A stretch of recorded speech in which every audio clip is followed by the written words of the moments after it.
10 left, clear to land. 230 at 20.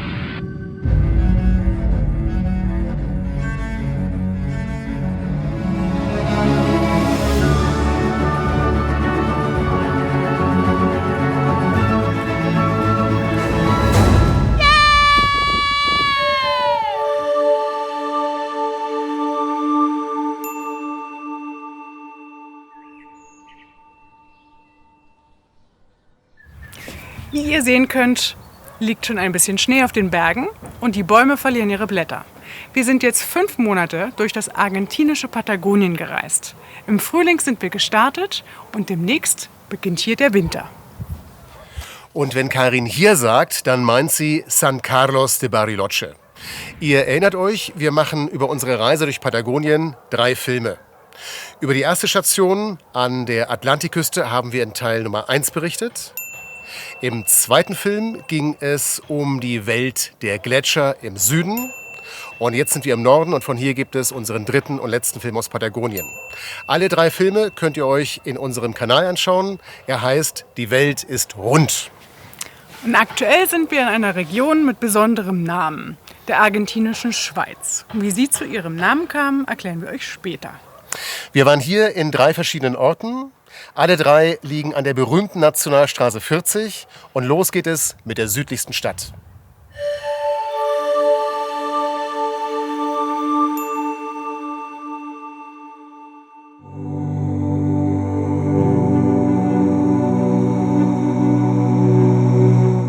Im Tal des Azulflusses, eingezwängt zwischen 2 Bergketten, liegt El Bolsón.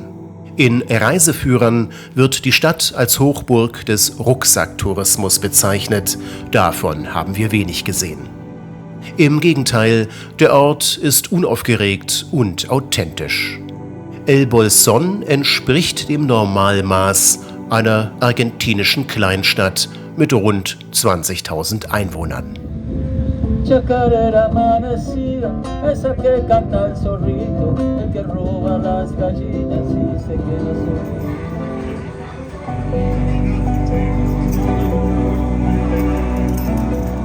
Gegründet wurde El Bolsón vor 100 Jahren. In ihrer Geschichte hatte die Stadt mindestens 2 Höhepunkte. So rief mir hier deutscher Einwanderer eine unabhängige Republik El Bolsón aus. Das ist lange her, war wenig erfolgreich und endete gewaltsam. Wesentlich friedlicher war das zweite Ereignis. Eine Besonderheit, die man über die Stadt immer wieder lesen kann, ist eine Geschichte vom Ende der 60er Jahre. Damals kamen die Hippies nach El Bolsón. Es waren argentinische Hippies aus Buenos Aires. Ihren nordamerikanischen Vorbildern folgend, auf der Suche nach Frieden, freier Liebe und dem Einklang mit der Natur. Wir haben uns umgesehen, was davon geblieben ist, auf dem Wochenmarkt. When you can't quite explain your problem, no one likes to complain. Bother.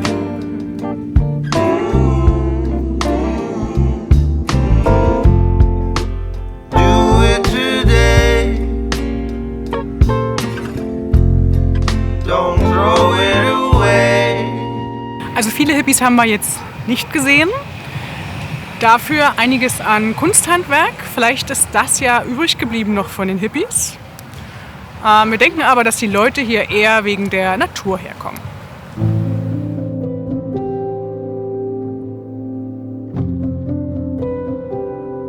Natur gibt es hier im Überfluss. Südlich von El Bolsón liegt beispielsweise der Nationalpark Lago Puelo.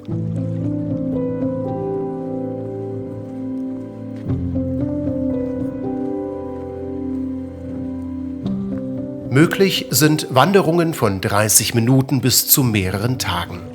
Entlang der Ufer des kristallklaren Puelo-Sees, den wir bei strahlender Sonne und menschenleer erleben.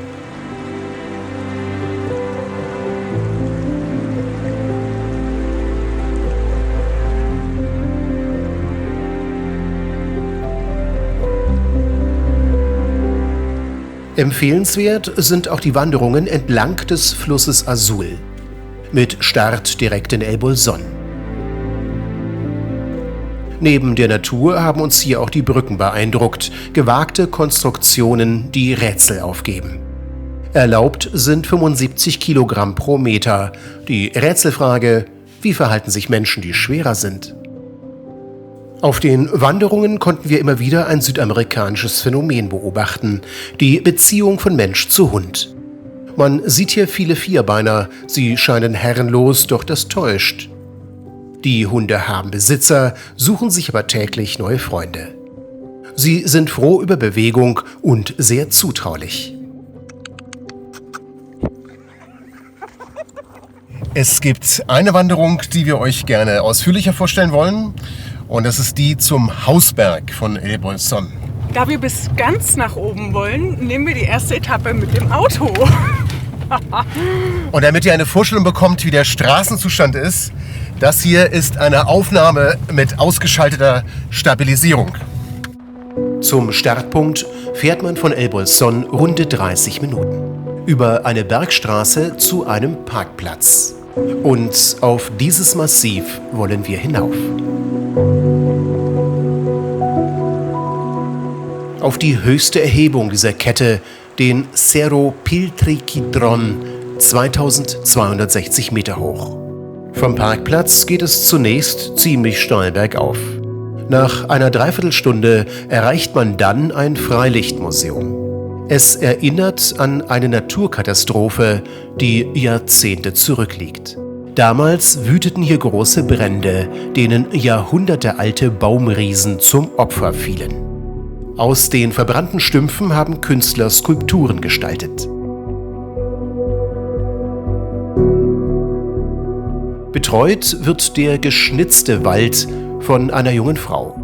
Und da ihr Spanisch besser ist als das unsrige, bitten wir sie um Aussprachehilfe für den Namen unseres Wanderziels. El nombre del cerro es Piltriquitron. Significa cerro colgando de las nubes en Mapuche. Wir lernen, in der Sprache der Mapuche, der Ureinwohner, bedeutet Piltriquitron der Berg, der in den Wolken hängt. Dort wollen wir hin. An dieser Hütte sollte man unbedingt seine Kontaktdaten hinterlegen, denn das, was folgt, ist empfehlenswert, aber nicht völlig frei von Risiko.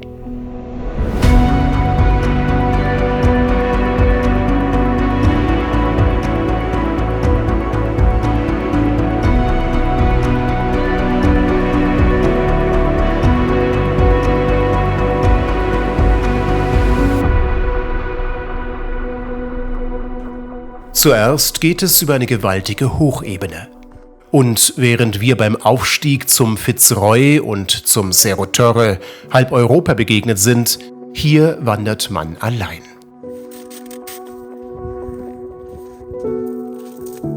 Unser erstes Etappenziel haben wir erreicht. Das war argentinischer Schnee mitten im Sommer. Und das gelang uns auf 1925 Metern Höhe. Eine Besonderheit des Aufstiegs: Unser Ziel, der Gipfel, ist nur selten zu sehen. Angeblich liegt die Spitze des Berges gleich hinter diesem Höhenzug, hoffen wir zumindest. Immer weiter geht es nach oben.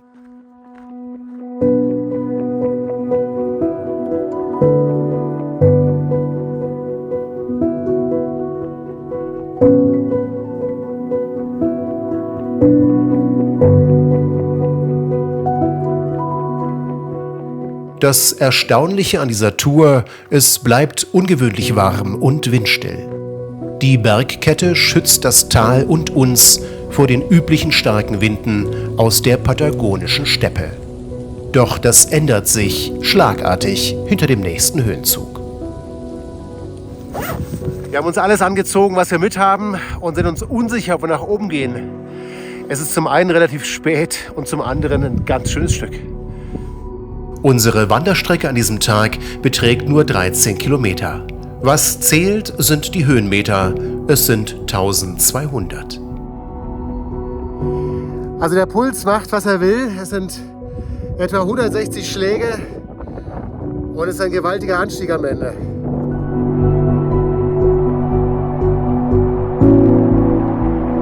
Profis mögen über diesen Aufstieg müde lächeln.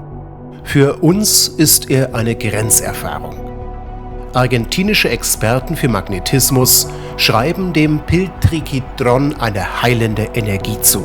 Angeblich sorgt sie für gute Laune und Gefühlsausbrüche. Ich bin die Königin der Welt! Immerhin 2200 Höhenmeter. Und erst hier oben bekommt man noch ein Gefühl dafür, wie gewaltig groß diese Anden sind. Die letzten 300 Meter waren über Geröll und das war nicht easy. Hier oben sieht man den Kondor so nahe wie selten. Der Blick reicht bis in die Unendlichkeit. Man sagt bei guter Sicht sogar bis zum Vulkan Osorno. 8 Stunden waren wir unterwegs, sind um die Mittagszeit gestartet und damit zu spät losgewandert. Aber an diesem Tag ist das kein Nachteil. Erleben wir doch einen Sonnenuntergang in den Anden. Mit weitem Blick über die nahe Grenze Richtung Chile.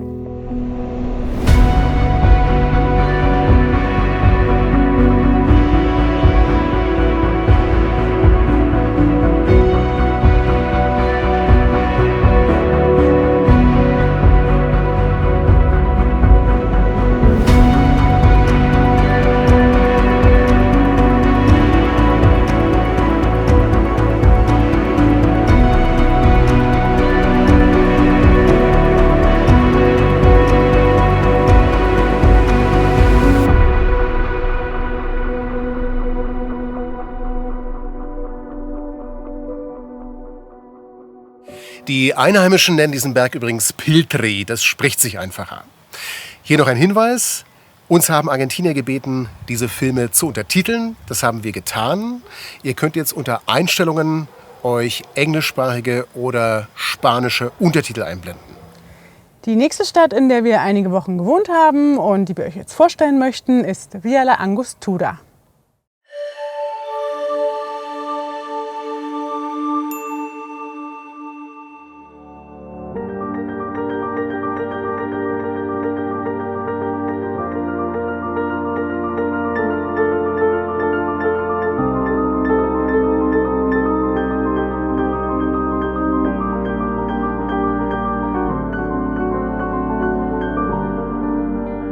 Villa La Angostura liegt im Norden des Nahuel Huapi Nationalparks, direkt an den Ufern des gleichnamigen Sees.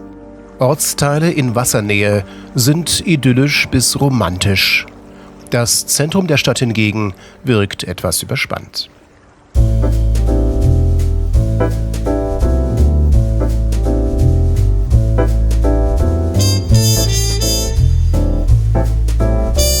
Für eine Stadt mit nur 11.000 Einwohnern ist auf der Hauptstraße ziemlich viel Verkehr.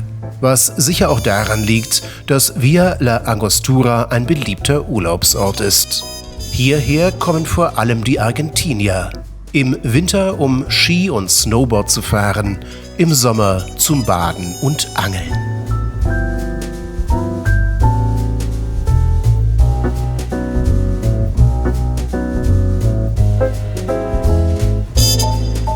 Stolz ist man hier auf die Architektur im alpinen Stil. Geschmackssache, wie auch die Schokolade, die es hier überall gibt. Schweizer Einwanderer haben die süße Tradition vor fast 100 Jahren in die Region gebracht. Aber wie gesagt, die schönen Ecken von Villa La Angostura sind dort, wo Wasser ist. Entweder am Lago Correntoso oder an den Ufern des Nahuel Huapi Sees. Am Wasser nahm auch die Geschichte der Stadt ihren Anfang.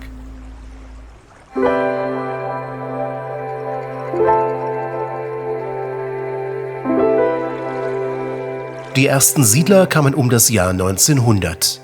30 Jahre später wurde dann hier im Hafengebiet die Ortschaft offiziell gegründet. Die Häuser stammen aus dieser Zeit. Für uns die Gelegenheit zu einem etwas untypischen Kapitel in einem Reisebericht, der Blick in die Vergangenheit. Wir haben euch ja schon viel über Patagonien erzählt, aber noch nicht zur Geschichte. Da wir gerade vor dem Stadtmuseum stehen, Folgt jetzt ein kleiner Exkurs in die Vergangenheit Patagoniens. Vorab noch einmal die großen Zusammenhänge zur Erinnerung.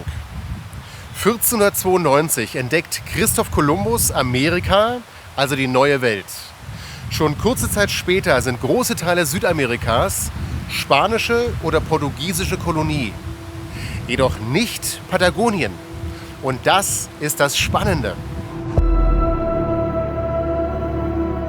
Spannend und bemerkenswert. Patagonien, diese riesige Landmasse, wird von den Spaniern nicht besetzt. Menschen leben hier schon tausende Jahre vor der Ankunft von Kolumbus. Die indigene Bevölkerung wehrt sich gegen die Besitzansprüche Spaniens über Jahrhunderte und mit großem Erfolg. Noch bis Ende des 19. Jahrhunderts gehört Patagonien sich selbst und seinen Ureinwohnern. Zum Beispiel den Tehuelche und den Mapuche. Vor 150 Jahren wurde dann Patagonien Teil von Chile und Argentinien. Aber wie und warum? Und was passierte eigentlich mit den Ureinwohnern? Das Museum von Villa La Angostura. Vielleicht finden wir hier Antworten auf diese Fragen. Auf den Schautafeln im Eingangsbereich wird der Aufbau der Stadt detailliert beschrieben, als Pionierleistung ab 1900. Von Siedlern aus Chile, vor allem aber von Einwanderern aus Europa. Eine Gründungsgeschichte, ähnlich wie die vieler anderer Städte in den patagonischen Anden. Wer vorher hier gelebt hat, darüber verraten uns die Tafeln und Exponate nichts. Wir hoffen, im Hauptgebäude mehr zu erfahren. Aber auch in Argentinien kommt es manchmal anders, als man denkt. Das Museum ist wegen Krankheit für längere Zeit geschlossen. Da wir das Thema, was hier damals in Patagonien passiert ist, weiterhin aber sehr spannend finden, werden wir im nächsten Reiseort in Bariloche in ein größeres Museum gehen. Und dort hoffen wir dann auf Antworten auf unsere Fragen. Unser nächster Reisetag beginnt mit einer Überraschung. Dort, wo wir wandern wollen, fahren andere Mountainbike. Der Wettbewerb heißt Open Shimano und ist der Auftakt zu einer Weltmeisterschaft, die hier in wenigen Tagen stattfinden soll. Die argentinische Schweiz gilt als Mekka des Radsports. Dass sich hier sogar die weltbesten Mountainbiker messen, ist beeindruckend, bringt uns aber nicht von unserem eigentlichen Tagesziel ab. Die Besteigung des Cerro Bayo. Von uns geplant als Aufstieg ohne Anstrengung. Das mit dem Lift hat jetzt schon mal geklappt. Die große Frage ist, wo der Lift endet. Ob auf der Hälfte auf einer Aussichtsplattform oder ganz oben auf der Spitze des Cerro Bayo, das wissen wir nicht. Der Cerro Bayo ist der Hausberg von Villa La Angostura. Er zählt zu den besten Skigebieten Argentiniens. Mit immerhin über 10 Liftanlagen und 20 Pistenkilometern. Mit der Gondel gelangt man im Sommer wie im Winter bis auf den Gipfel. Aber nicht an diesem Tag, denn es ist April und damit Nebensaison. Weiter geht es nur zu Fuß. Beim Aufstieg überrascht uns ein seltsames Laufgefühl. Über weite Strecken ist der Boden zentimeterdick mit Asche bedeckt. Der Grund? Eine Naturkatastrophe. Ein Vulkanausbruch 2011 im Nachbarland Chile. 40 Kilometer entfernt und doch mit weitreichenden Folgen für die Region. In Villa La Angostura lag die Asche damals bis zu einem halben Meter hoch.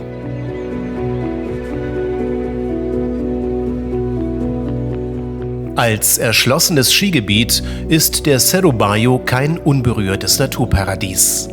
Aber Wintersport ist in den Anden noch immer eine Randerscheinung. Sind Flächenverbrauch und Umweltbelastung geringer als beispielsweise in den Alpen.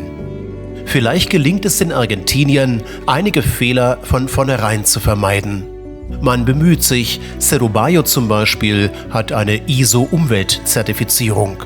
Als erstes Skigebiet Lateinamerikas. Nach etwa einer Stunde ist der Gipfel erreicht.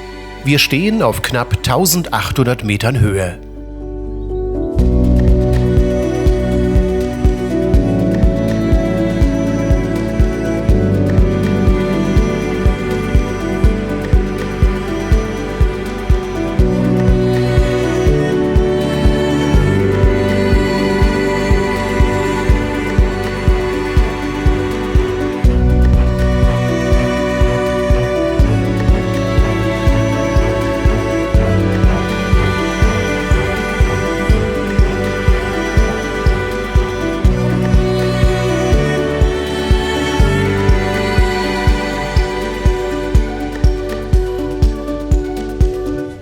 Man kann unglaublich weit gucken und sieht sogar die Spitzen der Berge und Vulkane in Chile. Jetzt von hier oben sieht man dann echt, wir sind in der Welt der Seen und Flüsse.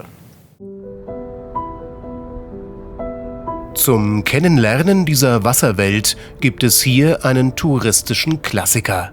Die sogenannte Siebenseen-Tour. 100 Kilometer lang, eine Fahrt von Via La Angostura bis San Martín de los Andes.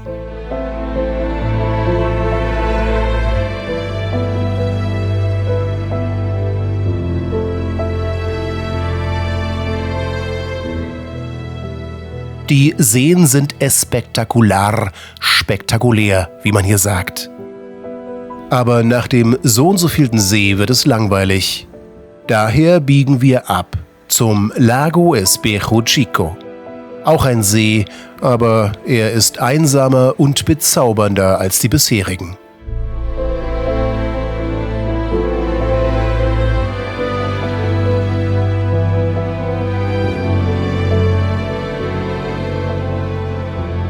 Durch Zufall entdecken wir hier einen der schönsten Campingplätze Patagoniens. Mit zutraulichen Enten und soliden Feuerstellen. Die Siebenseen-Tour verläuft auf der Ruta Nacional 40, der berühmten Nationalstraße 40. Neben der Panamericana die bekannteste Fernstraße Südamerikas. Und mit über 5000 Kilometern eine der längsten Straßen der Welt. Auch wenn die Siebenseen-Tour als Highlight gilt, wir beenden sie vorzeitig. Und wenn ihr nicht die normale Touri-Tour machen wollt, verlasst ihr die Hauptstraße ca. 30 Kilometer vor San Martín de los Andes und fahrt von der Ruta Nacional 40 auf die Ruta 63. Die Möglichkeit, eine Hauptstraße zu verlassen, hat man in Patagonien eher selten. Was einfach daran liegt, dass es nicht viele Straßen gibt. Große Landflächen sind hier weder erschlossen noch befahrbar oder sie sind privatisiert und eingezäunt. Am Anfang der Ruta 63 liegt der Lago Melinquina, eiskalt und glasklar.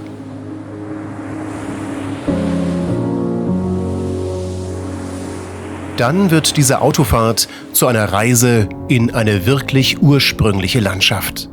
Wir verlassen die Welt der 7 Seen und betreten das Reich der 1000 Felsen.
Im ersten wie auch im zweiten Film haben wir euch ja schon Reisetipps für Patagonien gegeben. Dabei ging es um die Anreise, um den Geldtausch und die SIM-Karte, also Internet und Telefon.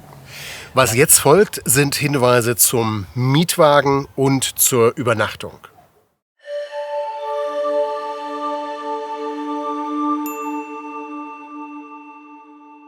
Bei der Buchung der Unterkünfte waren wir eher vorsichtig. Das heißt, wir haben alles schon vorab aus Deutschland reserviert. In einem Hotel übernachtet haben wir nur 2-mal. Das war in Buenos Aires bei der Durchreise. Gebucht haben wir das über Booking.com. Interessant war, dass wir aufgrund des Umrechnungskurses vor Ort dann nur die Hälfte des angegebenen Preises bezahlt haben. Ansonsten haben wir immer privat gewohnt, insgesamt in 8 verschiedenen Wohnungen und Häusern. Gefunden haben wir diese Unterkünfte vor allem bei Airbnb, aber auch durch Recherchen bei Google. Wichtig war uns eine ruhige Unterkunft, gerne außerhalb von Städten. Und dass es eine Küche gab, ein Schlafzimmer und einen Tisch zum Arbeiten für uns beide. Die Buchung erfolgte meist über Airbnb, aber auch in direkter Absprache mit dem Vermieter. Interessant ist jetzt natürlich die Frage, was kostet das? Pro Nacht ca. 60 bis 130 €, je nach Lage, Saison oder Länge der Buchung. Es lohnt sich auf jeden Fall zu verhandeln, denn wir hatten teilweise einen Rabatt von 50%. Unser Resümee: Es hat immer bestens geklappt. Die Kommunikation lief über WhatsApp und eine Übersetzungs-App. Ausnahmslos alle Unterkünfte waren wie beschrieben oder besprochen und die Gastgeber waren zuvorkommend und super sympathisch.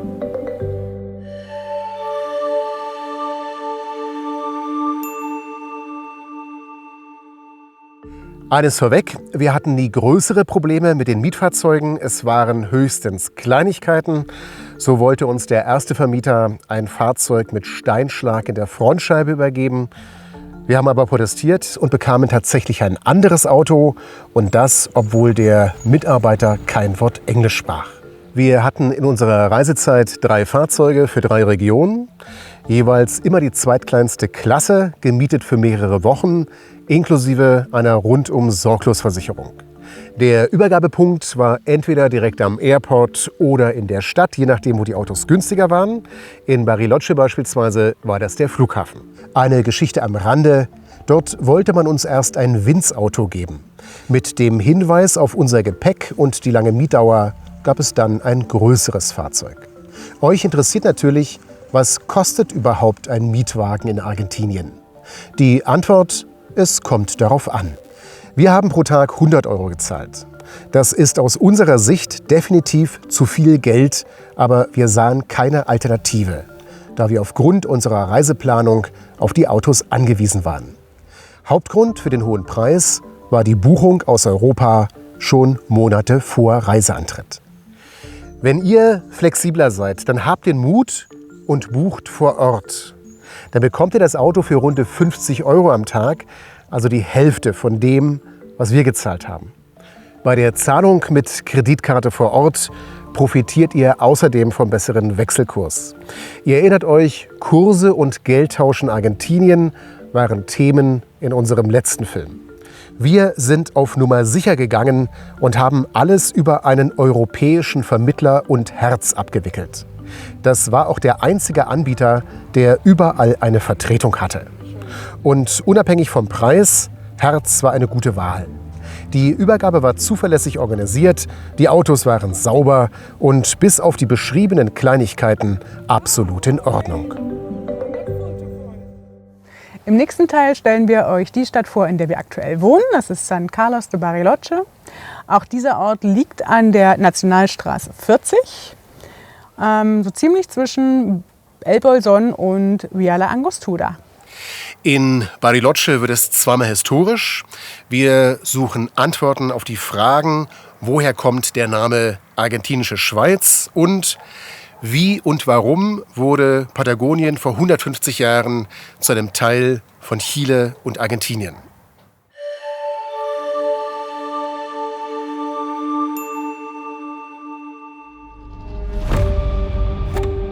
An den Ufern des Nahuel Huapi-Sees liegen 2 Städte. Via la Angostura, da waren wir gerade, und Bariloche. Man sieht die Stadt kaum am Horizont, aber es gibt sie wirklich.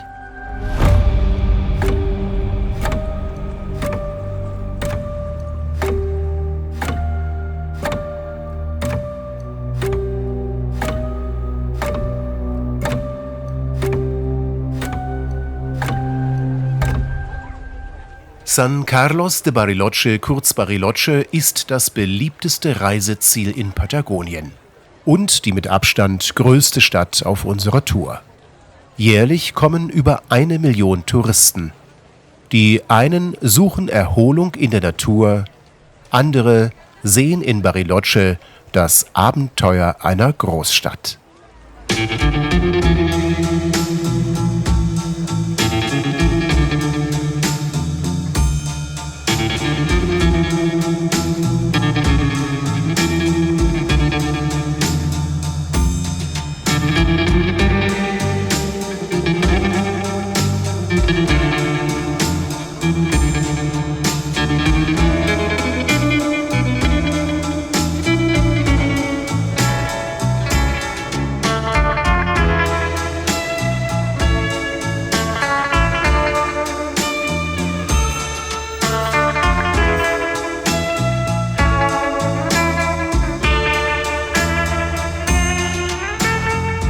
Bariloche hat rund 140.000 Einwohner und lebt vor allem vom Tourismus.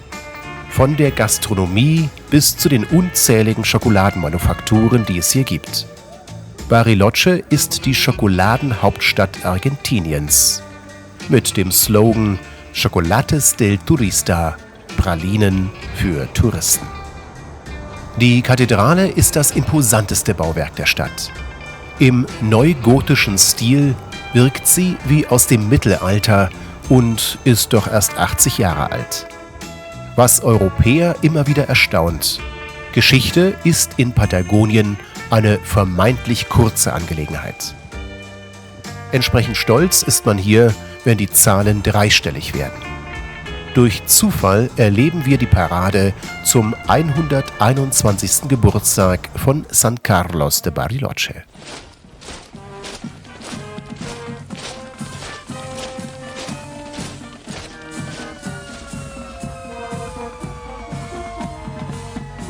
Polizei, Feuerwehr, Vereine. Bariloche zeigt, was es hat. Am unterhaltsamsten sind wie immer die Gauchos.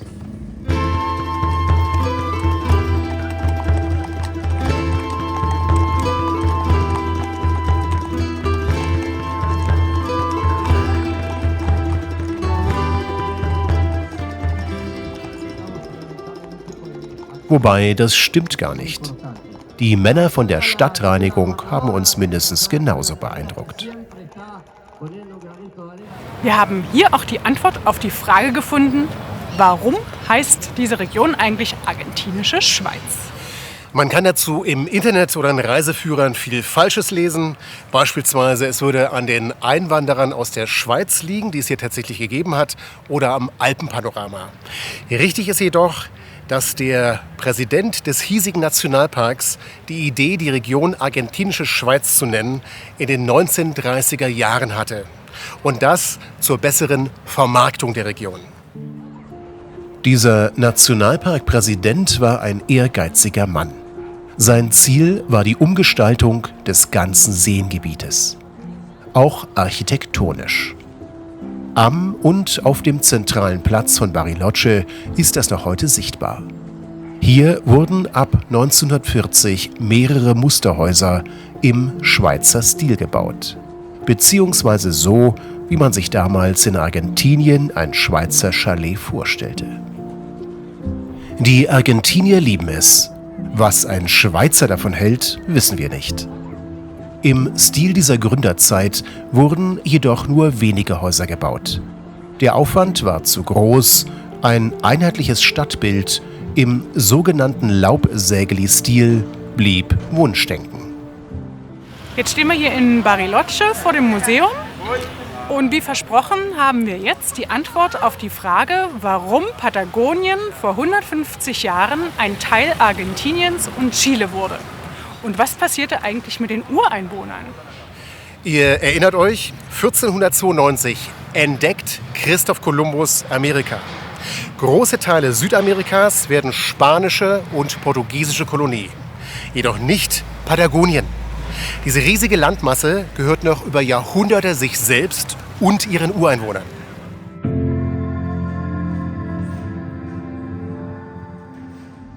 Auf Informationen hoffen wir im Francisco Moreno Museum in Bariloche. Es gibt hier aufwendig gestaltete Räume zur Flora und Fauna in Patagonien. Doch uns interessiert der historische Teil. Wir erfahren, dass in Patagonien vor dem Eintreffen der Spanier viele indigene Völker lebten. Sie zu unterwerfen, ist Spanien niemals gelungen. Patagonien blieb ein unbesetztes Land. Die Tehuelche, die Mapuche oder die Onas auf Feuerland blieben freie Menschen.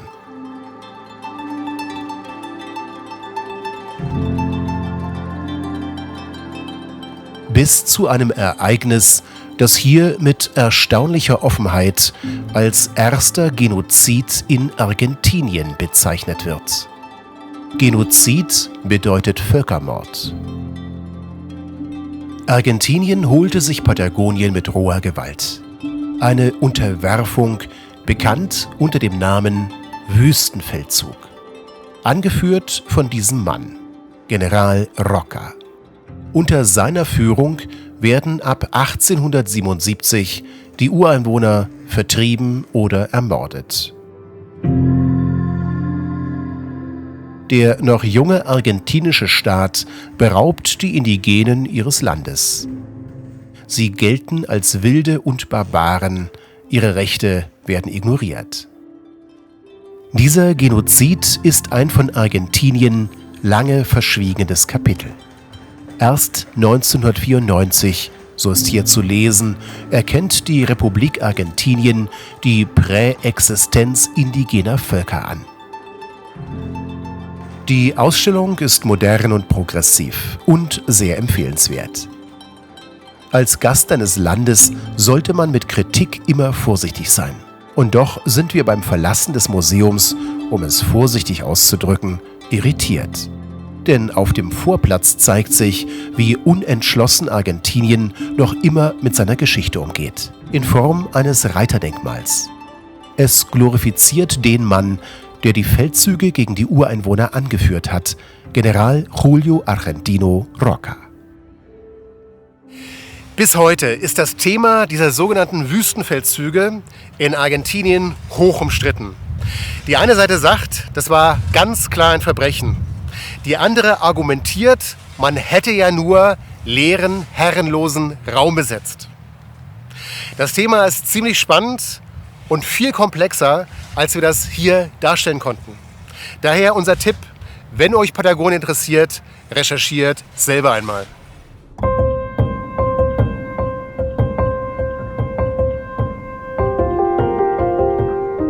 Ein Ausflug Richtung Süden, wieder auf der Nationalstraße 40. Unser Ziel ist der Cerro Tronador, der höchste Berg im Nationalpark Nahuel Huapi. Von Bariloche kommend biegen wir nach 30 Kilometern auf eine Schotterstraße ab und zahlen erst einmal Eintritt 10 € pro Person.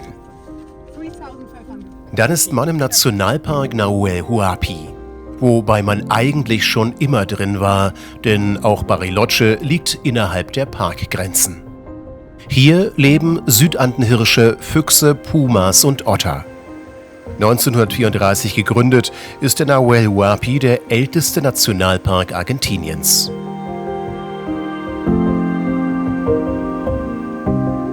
Uns interessieren jedoch nicht die Tiere. Wir wollen zum Cerro Tronador, den 3.500 Meter hohen Vulkan. Und zu den Gletschern, die sich die Berghänge hinabschieben. Einer dieser Gletscher ist ein wahrer Besuchermagnet. Die Menschen kommen hierher, um ein Naturwunder der besonderen Art zu bestaunen. Es geht um den Ventisquero Negro, was übersetzt heißt schwarze Schneewehe. Das ist der Name eines Gletschers mit ungewöhnlicher Farbe. Der Ventisquero Negro ist nicht stahlblau wie die meisten anderen Gletscher, er ist schwarzbraun. Auf seinem Weg ins Tal nimmt der Gletscher Sedimente auf, Erde und Vulkanasche. Daher die Farbe. Gespeist wird die Eiszunge von einem darüberliegenden weiteren Gletscher.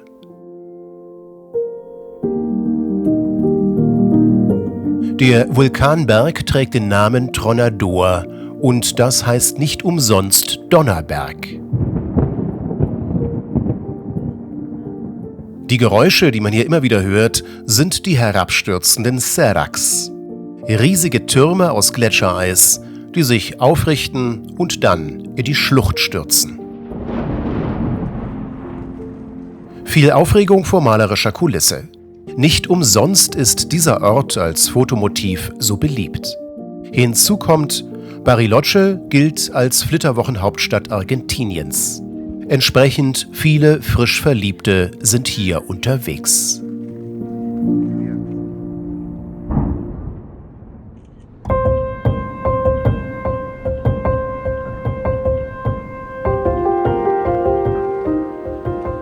Der Cerro Tronador ist nicht nur ein erloschener Vulkan, er ist auch eine Art Zeitmaschine.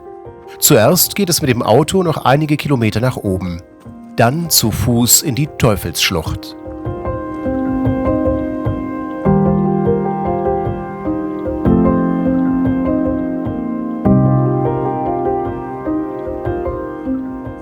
Den Vulkan haben die Gletscher im Laufe der Jahrtausende umgeformt.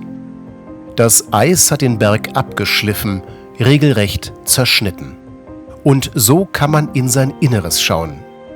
Ein Fenster in die Vergangenheit. Was man hier sieht, sind erkaltete Lavaströme, die vor Urzeiten geflossen sind. Diese Schichtung ist typisch für sogenannte Schichtvulkane wie den Cerro Tronador.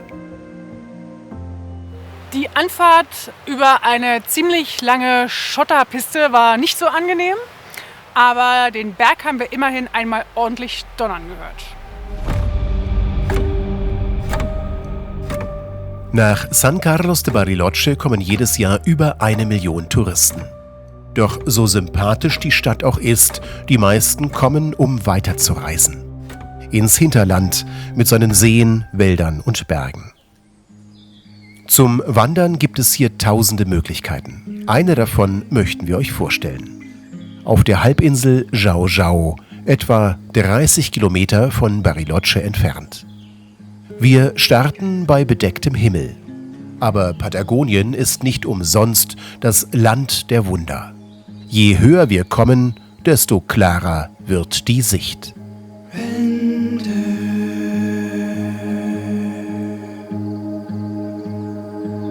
Fabled Edwin,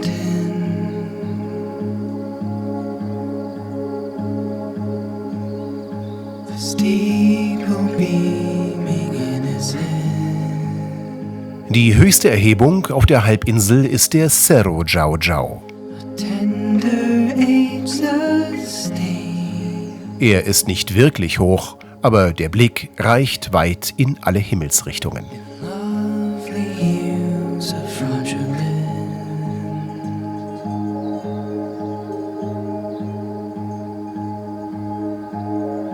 Heavily contagious.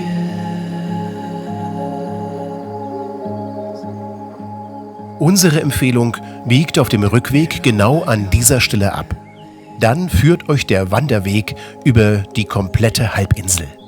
Insgesamt etwa 15 Kilometer durch den patagonischen Regenwald. Me in my blood, not mine. Für uns war dieser Ausflug die letzte Wanderung. Und damit ein Abschied von den Seen, Wäldern und Bergen der argentinischen Schweiz.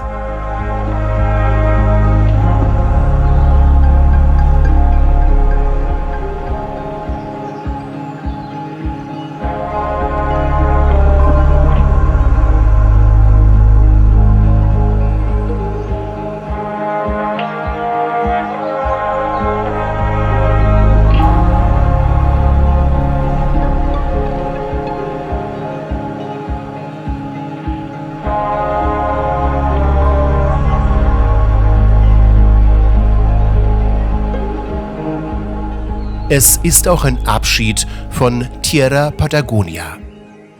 5 Monate waren wir hier unterwegs, am Rio Negro, an den Gletschern tief im Süden und im Norden in der Welt der Berge und Seen.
Auf Wiedersehen, Patagonien.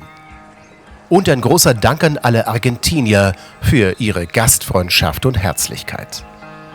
I still, old friend, have miles and miles to go.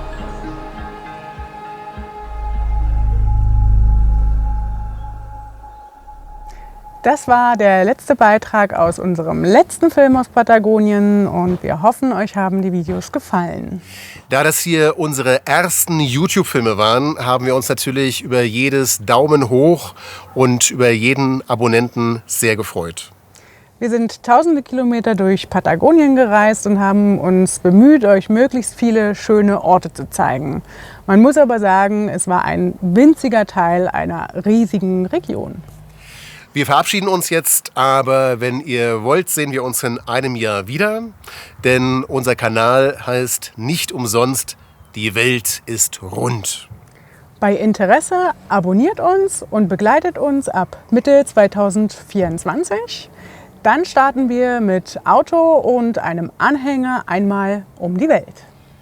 Durch Europa, Australien, durch Süd- und Nordamerika und Asien und natürlich sind wir dann auch wieder in Patagonien.